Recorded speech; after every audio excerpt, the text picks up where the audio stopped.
En préparation à l'Akba Omer, Iloula des Rabbi Shimon Bar Yochai. Sur lui, il est dit, il a promis qu'Ilo Tishakar Mi Pizarro, que la Torah, elle ne va pas être oubliée de la descendance. C'est-à-dire que pendant toute l'histoire même du Galout, la Torah, elle sera toujours conservée et propagée et développée. Alors qu'on aurait pu croire que la Torah allait être oubliée parce que d'autres gens faisaient tout pour la piétiner et d'autres religions voulaient la supprimer. Mais elle n'a pas été oubliée, même si c'était difficile, au contraire. Et ça, c'est ce route de Rabbi Shimon Bar Yochai qui a fait Messirut Nefesh pendant 13 ans dans une grotte pour dévoiler les secrets de la Torah, la profondeur de la Torah. Le fait qu'il a dévoilé cette profondeur de la Torah, ça donne une force à tout le clan d'Israël pour pouvoir tenir dans le Galout. Et comme c'est marqué, Shatora Lotishakar Mipi Israël al Yado, elle ne va donc pas être oubliée par le clan d'Israël, qui bezohar da yafkun min galuta berachame, au contraire, comme c'est marqué dans Parashat Naso, dans le Zohar, que les Bnei Israël sortiront grâce au Zohar de la galoute berachame, avec bonté, avec miséricorde, parce qu'il faut sortir de la galoute en douceur et pas avec des catastrophes. Kitana Echad Amar Atida Toda Tishakar Misraël.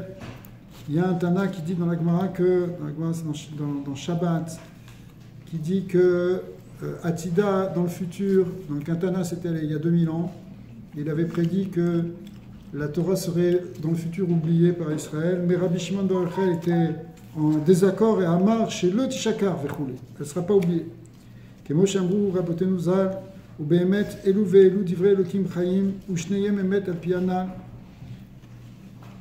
Pourquoi? Parce que, en réalité, d'un côté, c'est vrai que la Torah va être oubliée. Pourquoi elle va être oubliée? Parce que c'est plus difficile d'étudier, parce qu'on n'a plus le Beth Amikdash, parce qu'on n'a plus le Sanhedrin, on n'a plus les Anshe Knesset Agedola. Il y a une descente, il y a une difficulté, on est éparpillé. C'est plus comme il y avait quand on était à Yerushalayim. Et malgré tout, donc même si d'un certain côté on a l'impression qu'elle est oubliée, qu'il y a des halachot qu'on ne sait plus exactement, qu'il faut attendre Eliyahu Hanavi pour que ça nous soit révélé, Tekou, comme c'est marqué dans la Gemara, c'est qu'on attend la venue de Eliyahu Hanavi pour régler les problèmes de choses qu'on ne sait plus, donc on ne sait plus la solution. Malgré tout, l'Otishaka ne sera pas oublié grâce aux routes de Rabbi Shimon Bar Yochai. Pourquoi?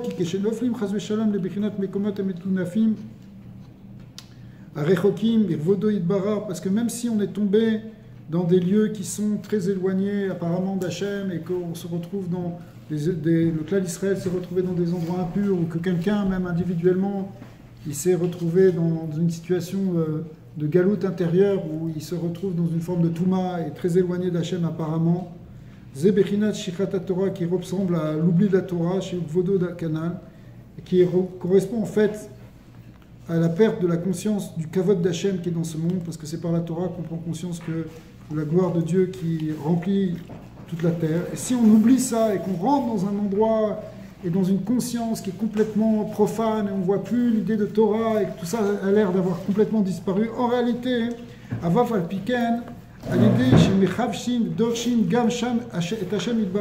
selon un enseignement bien connu de Rabbi Nachman de Breslev, que si on est dans un endroit qui a l'air complètement éloigné de toute dimension sacrée, de toute dimension divine, si on cherche réellement Hachem à l'endroit où on est, ou dans la situation dans laquelle on est, eh bien, Vesholein Aye Efo Kanal, et qu'on cherche réellement, on a cette question de retrouver l'essence divine, qui est contenu dans un mot de la Torah qui revient dans quelques endroits, qui est le mot Aye, Aye qui veut dire où est, ça veut dire c'est la recherche en fait de retrouver derrière toute la réalité dans laquelle on est, retrouver l'essence divine. Si on cherche réellement, eh bien, on peut revenir immédiatement et au summum de l'élévation.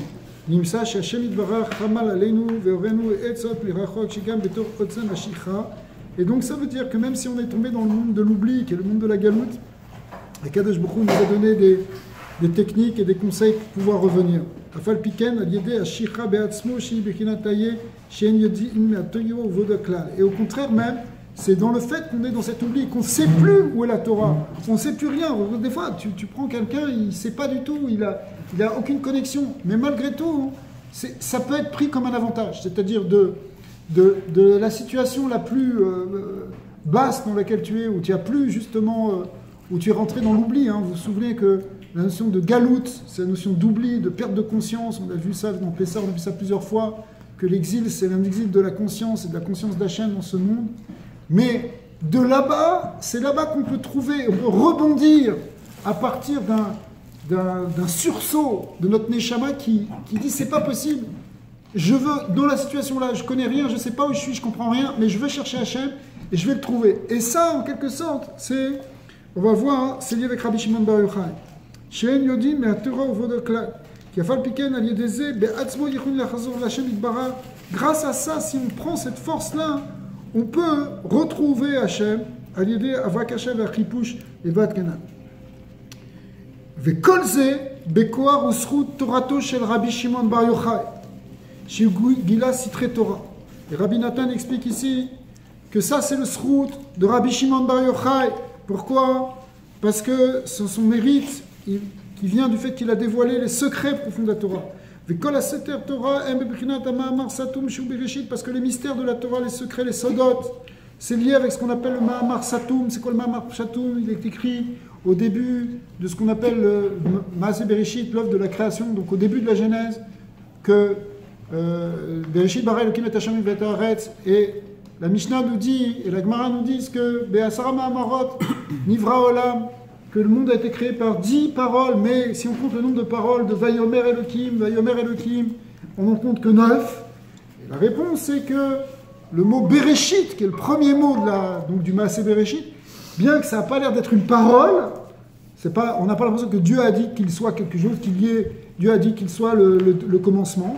Mais le mot Bereshit, qui veut dire le principe, l'origine, c'est aussi un Mahamar. Sauf que ce Mahamar, il correspond à la première séphira, qui est la séphira de Keter, alors que les autres ils correspondent aux autres séphirotes, et la séphira de Keter, elle représente quelque chose qui est complètement caché, ce qu'on appelle le Mahamar Satum. En d'autres termes, dans toute la création qui vient du mot Bereshit, la présence de Dieu et la parole de Dieu, elle est là, mais elle est cachée. Et si on se retrouve dans une situation où on a l'impression qu'on ne voit pas Hachem, on est dans un monde où au contraire ça a l'air complètement profane, on ne voit pas Dieu, en réalité, il y a une force qui est cachée dans tout l'univers, qui est la présence de Dieu, et encore au contraire le niveau le plus élevé, qui est le niveau de Keter. Et comme les sodotes, les secrets de la Torah, ils sont de l'ordre justement du secret, donc de ce qui est caché, ils permettent d'accéder à ce domaine caché, à ce mystère de la création qui est derrière tout, et y compris même lorsque, a priori, on ne voit pas Hachem. Donc même quand on se retrouve dans une situation, que ce soit collectif ou individuel, dans lequel on a l'impression qu'on est éloigné du Créateur, en réalité le Créateur il est là, il suffit simplement de rechercher et on le trouve. On le trouve même dans cette stima. Et ça, la parole, la Torah de Rashbi, qui est la Torah du secret, elle nous permet de retrouver ça. Bechinataye, et tout ça est contenu dans ce mot qui est comme un code, qui est le fait de haïer, c'est-à-dire la question où on demande où est Hachem. Ouais. En réalité, si vous voulez, même en d'autres termes, toute l'étude, même d'ailleurs de la Kabbalah ou de la Chassidoute, David, je suis sûr que tu vas être d'accord avec moi, que toute l'étude de la Chassidoute, elle repose dans cette question de haïer. Si quelqu'un commence à étudier des choses profondes, c'est parce qu'il cherche Hachem dans sa vie, alors qu'il a des difficultés, alors qu'il ne voit pas. Tu es d'accord avec moi ça? Okay. C'est toute la recherche en réalité de l'étude profonde du sens, de comprendre pourquoi, de savoir qu'est-ce qui m'arrive, quel chemin prendre. C'est une question qui repose en fin de compte au fond sur cette question de haïer. Où est Hachem? Où est-ce que je vais le trouver? Comment je vais le rejoindre? D'accord? Et ça, cette question, tu peux la poser même quand tu vois rien du tout, même quand tu comprends rien du tout. Et finalement, Rabbi Shimon Bar Yochai nous a donné des secrets. Et la recherche des secrets de Rabbi Shimon Bar Yochai, c'est cette recherche-là, cette question haïée. C'est je veux trouver Hachem, je veux comprendre comment ça fonctionne, qu'est-ce qui se passe dans le monde, comment Dieu a créé le monde, comment il le dirige. Qu'est-ce qui se passe? Pourquoi il y a le bien? Pourquoi il y a le mal? Pourquoi il y a des justes qui souffrent? Pourquoi il y a le méchant qui prospère, etc. Ça, c'est des questions fondamentales de la Kabbalah et de la Chassidut. Et ça, c'est Aïe. Shesham kol harazim. Donc, Bechinat Aïe, Shesham kol harazim, ou stimin d'Oraita. Dans le mot Aïe, il y a tous les secrets et tous les mystères de la Torah. Valken, Riber, Rabbi Shimon Bar Yochai et Atikunim. Un des livres qu'il a écrit le Zohar évidemment, mais il a écrit aussi ce qu'on appelle les Tikkuné HaZohar. Tikkuné HaZohar qui sont encore plus profonds que le Zohar d'une certaine manière.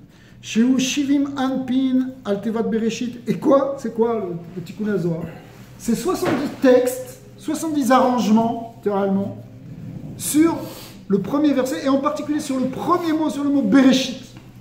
En d'autres termes, Rabbi Shimon Bar Yochai, dans les Tikkunim, il est rentré dans le mystère du mot Bereshit. Et le mystère du mot Bereshit, c'est le mystère justement du Mahamar Satoum, du secret de Hayé. Oui. Shiwa Mahamar Satoum, Shesham Kol Razin Stimin Kenal, parce qu'il y a tous les secrets dedans. Validé Kohar Azé, Yesh Lanu Kohar, les Chapes ou les Vakesh, Otoïd Barar, et grâce à cette force-là, nous aussi on peut trouver la force de chercher Hachem et de le trouver. Et Afilo Betachlit Galut Anefesh, même si on est dans un exil spirituel complet, même si on a l'impression qu'on est complètement éloigné, qu'on est tombé dans tous les éloignements, y compris même les avérotes, etc. De là-bas, hein, on peut trouver cette force-là, et ça c'est grâce à la force de Rabbi Shimon Bar Yochai qui a dévoilé ce Mahamar Satoum, qui a montré le Mahamar Satoum avec ses tikkunim. Lui, il a fait le chemin. Il a fait le chemin.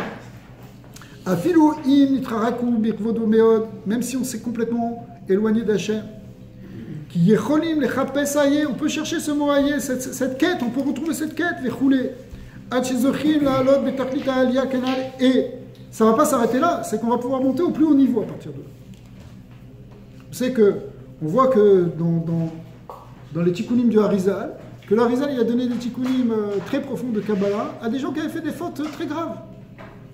Il y a des gens, tu vois, qui étaient très très éloignés, apparemment, puisqu'ils étaient tombés dans des niveaux très bas. Et voilà que le Harizal, et le Harizal c'est le prolongement de Rabbi Shimon Bar Yochai, c'est la Kabbalah du Rashbi plus explicite, eh bien, il leur a donné des tikkunim, que ces gens-là, ils sont devenus des grands Mekoubalim, des grands Sadikim. D'accord? Puisqu'il leur a donné des tikkunim des Yichoudim, qui sont des méditations très profondes de Kabbalah.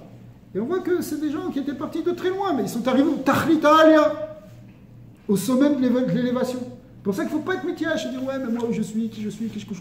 T'en sais rien. Si tu m'as cherché réellement, si tu veux vraiment, si tu veux ouvrir une autre porte dans ta vie, si tu veux enlever l'écran qui te voile et qui te coupe ta chaîne, tu peux y arriver. Toi-même, tu peux arriver à ce niveau-là. D'accord? Rabbi, le texte du Zohar qu'on lit maintenant, est-ce que c'est le même texte que Rabbi Shimon Bar Yochai a écrit, ou ça c'est le texte que l'Arizal a écrit? Alors, c'est Rabbi Shimon Bar Yochai, il a donné un enseignement oral. Dans ces Talmidim, il y avait un de ces Talmidim qui s'appelait Rabbi Abba, et c'était lui qui était le sofer qui écrivait ce que disait Rabbi Shimon Bar Yochai. Après ça, il faut savoir que le Zohar, il a été caché pendant plus de 1000 ans, près de 1000 ans. En fait, pendant tout ce qu'on appelle le 5e millénaire. Et puis au début du 6e millénaire hébraïque, c'est-à-dire vers l'année 1240, il y a des nouveaux. Il y a eu. 1240 Ouais, 1240 de l'ère. Ouais, c'est quand ils ont brûlé les. Alors, non. Alors, il y a eu à ce moment-là des manuscrits du Zohar qui ont commencé à circuler. Il y avait des Chachamim qui ont sorti ça. Comment c'est ressorti? On pense que, d'après ce qu'on comprend, qu'il y a eu des révélations Minashamaim, que ça a à nouveau été révélé. C'est pas simplement qu'ils ont trouvé une caisse avec le Zohar. Comme le Ramchal l'a expliqué, lui-même, il a eu un dévoilement d'un Zohar Tignana entièrement à l'aider un Maguid, par un mentor céleste qui lui a enseigné un second Zohar de 3000 pages. À qui? Au Ramchal? Au Ramchal, ça c'était beaucoup plus tard. Mais pour le Zohar de Rabbi Shimon Bar Yochai, ça a probablement été la même chose. Il y avait des grands maîtres à l'époque qui s'appelaient Rabbi Yosef Katilia, Rabbi Moshe Mileon, qui étaient des grands tzadikim, qui habitaient en Espagne. Et petit à petit, il y a eu des cahiers du Zohar. Et après, ça a été mis dans une édition globale, qui est ce qu'on appelle aujourd'hui le Zohar, qui en fait contient plusieurs choses. D'abord le Zohar qui est un pirouche à la Torah, Raya Mehemna qui est sur les mitzvot, Tosefta, Sitre Torah, tout ça, ce sont plusieurs parties du Zohar qui sont mêlées les unes aux autres dans une structure qui est évidemment très profonde. Tikkuné HaZohar, Sefer Echalot, plusieurs choses qui ont été mises dans et qui forment ce qu'on appelle Sefer HaZohar aujourd'hui.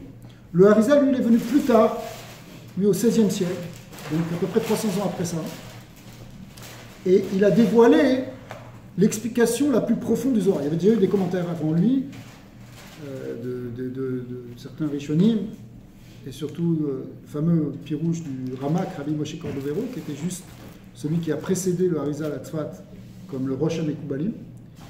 Et après ça, effectivement, le Harizal, lui, il a dévoilé un niveau encore beaucoup plus profond dans le Sefer HaZohar. Mais il faut savoir que toute la Kabbalah du Harizal, mais toute la Kabbalah en général, jusqu'à aujourd'hui, elle est basée essentiellement sur le Zohar. Il y a d'autres Svarim aussi plus anciens, comme le Sefer Yetzira, le Sefer Abaïr, quelques autres Svarim aussi.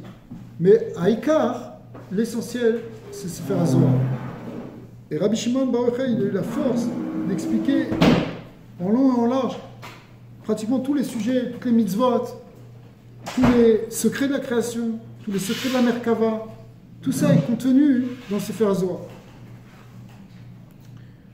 Alors, il a donné une force avec cette démarche, avec cette approche de profondeur de la Torah, d'être capable, nous aussi, de dépasser notre superficialité et de trouver, même si on a l'impression qu'on est pris complètement en exil par rapport à nous-mêmes, parce que ce qu'on appelle Galut HaNefesh, c'est quoi l'exil spirituel? Au fond, c'est qu'on est en exil par rapport à nous-mêmes. Mais c'est qui nous? On continue d'exister, on est là. Oui, c'est vrai. Mais il y a des niveaux plus ou moins profonds de qui on est. D'accord? C'est-à-dire, tu peux dire par exemple, tu peux te présenter, voilà, moi je suis médecin, moi je suis ouvrier, chacun, il peut dire quelque chose sur son identité. Mais il peut rentrer plus en profondeur. Et rentrer dans qui il est dans sa Neshama, arriver même à ce qu'on appelle son Shoresh Neshama. C'est quoi son Shoresh Neshama? C'est qui tu es en profondeur, qui tu es dans ton essence. Et du coup, ça permet aussi de comprendre quelle est ta avoda dans ce monde. Pourquoi tu dois faire plus ça ou plus ça. Parce que la avoda, le service d'Hachem, ou la démarche spirituelle, si vous voulez, elle est en réalité personnalisée pour chacun. C'est sûr qu'il y a des drachim, klalim, il y a des chemins globaux, etc., qu'on doit suivre, le chemin de la Torah, des mitzvot, qui permettent d'épanouir notre âme, l'âme d'Israël, ça c'est sûr.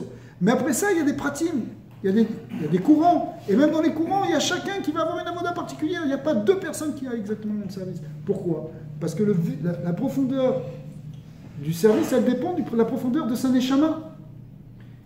En fonction de ton shoresh neshama, tu as tel ou tel chelek dans la Torah que tu dois plus développer. On peut déterminer ça. Tu sais quoi? C'est lié avec cette question qu'on voit là de Hayé. C'est-à-dire que si tu cherches profondément qu'est-ce que tu es, qui tu es, comment tu peux amener le kavod d'Hachem par ton chelek à toi, et que tu cherches Hachem, et que tu cherches ta neshama en réalité, eh bien tu vas y arriver. Tu vas avoir des clés. Alors c'est sûr, il y a des maîtres aussi qui ont donné des clés pour arriver, des outils pour mieux comprendre. Mais ça vient d'une recherche de toi, d'une recherche de qu'est-ce que tu es vraiment venu faire, qui tu es vraiment, c'est quoi ta part à toi, c'est quoi ta spécificité. Tu comprends? Ça, c'est une question qu'on ne pose pas assez. Mais il faut savoir que cette question, elle commence, même quand tu es dans l'extérieur complet de toi-même, que tu t'identifies simplement à tes désirs physiques, etc., que tu es complètement pris dans la gashmiout, qu'à un moment, tu prends une conscience, tu dis non, où est-ce qu'il est Hachem dedans, où est-ce qu'elle est cette Neshama, où est-ce qu'il est mon but dans la vie? Est-ce que simplement être là, de tournoyer, de rebondir dans les choses de l'existence physique, ou bien est-ce qu'il y a quelque chose de beaucoup plus profond que je peux amener? Et quand tu commences cette recherche, tu peux arriver au Tachlit Ha'aliyah, retourner vers le centre de ton être, qui est ton Shoresh Neshama, et qui fait un avec Hachem, qui est l'âme divine qui est en toi. Tu comprends? Ça, c'est quelque chose qui évidemment est très profond, mais ça, c'est la démarche ésotérique profonde de la Torah. Ça vient du Zohar. C'est Rabbi Shimon Bar Yochai qui nous amène ça dans le Zohar. D'accord? Après ça a été repris, redéveloppé, et la Chassidoute, elle a redéveloppé ça. Il y a un lien profond entre la Chassidoute et le Zohar Kadosh. On dit que le maître de Rabbi Shimon Bar Yochai, c'était lui-même un Gilgoul de Achia Shiloni. Achia Shiloni, qui était un grand prophète, la génération d'avant Eliyahu Hanavi, c'est lui qui était même le maître d'Eliyahu Hanavi. Eh bien, il est revenu dans l'âme de Rabbi Shimon Bar Yochai.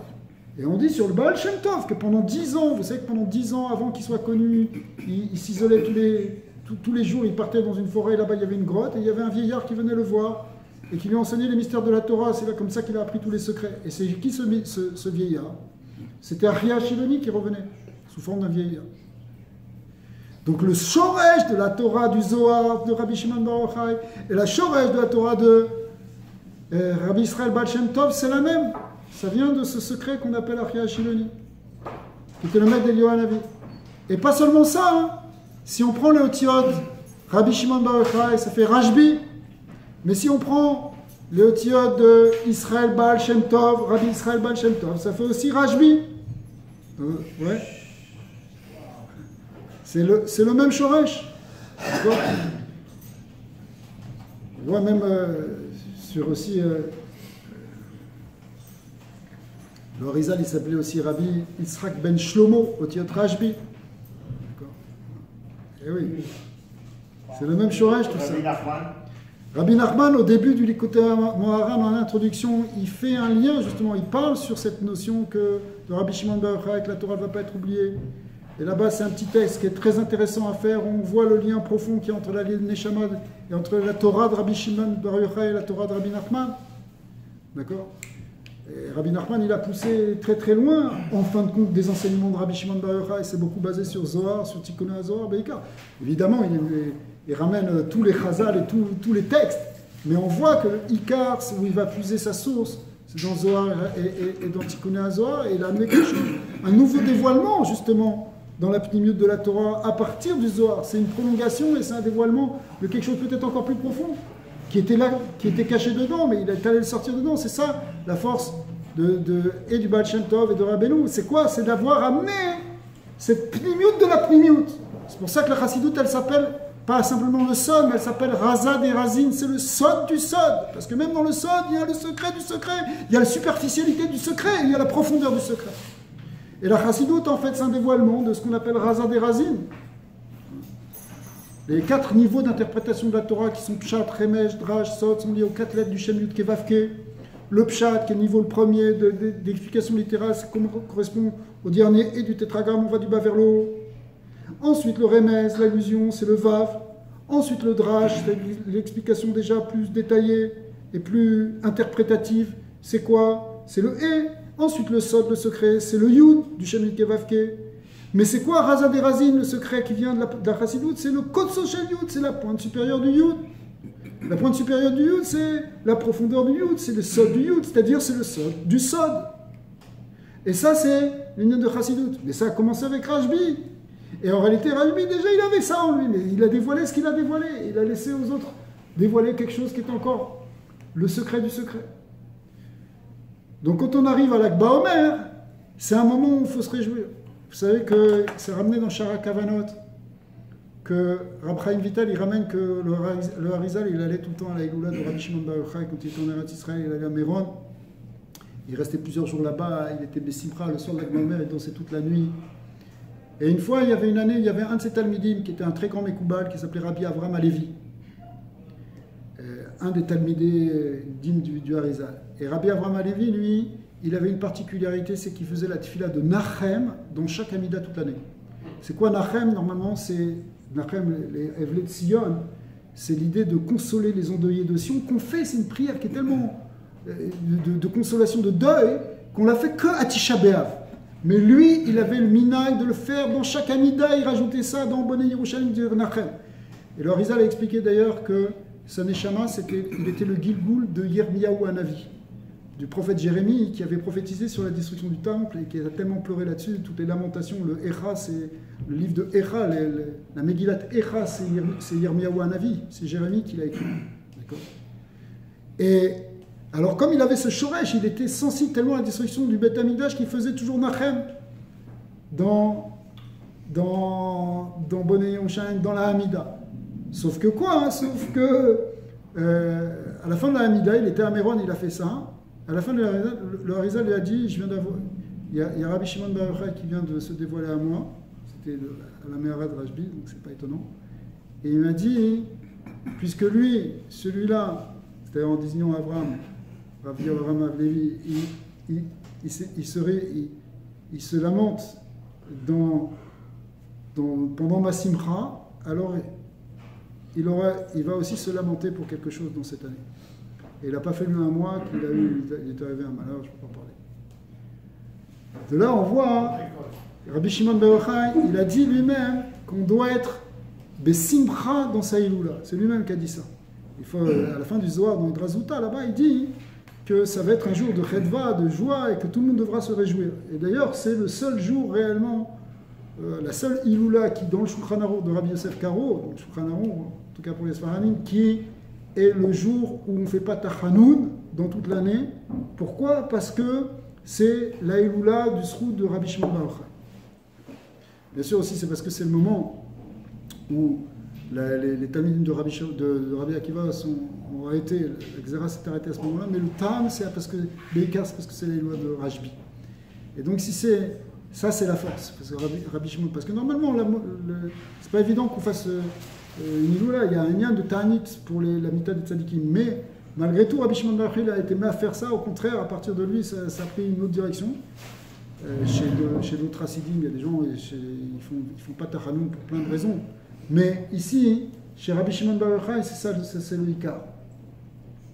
Alors, en tout cas, voilà, demain c'est Iloula de Rashbi, il faut se réjouir, il faut être dans la Simcha, au contraire, toutes les Yeshuot, elles peuvent venir.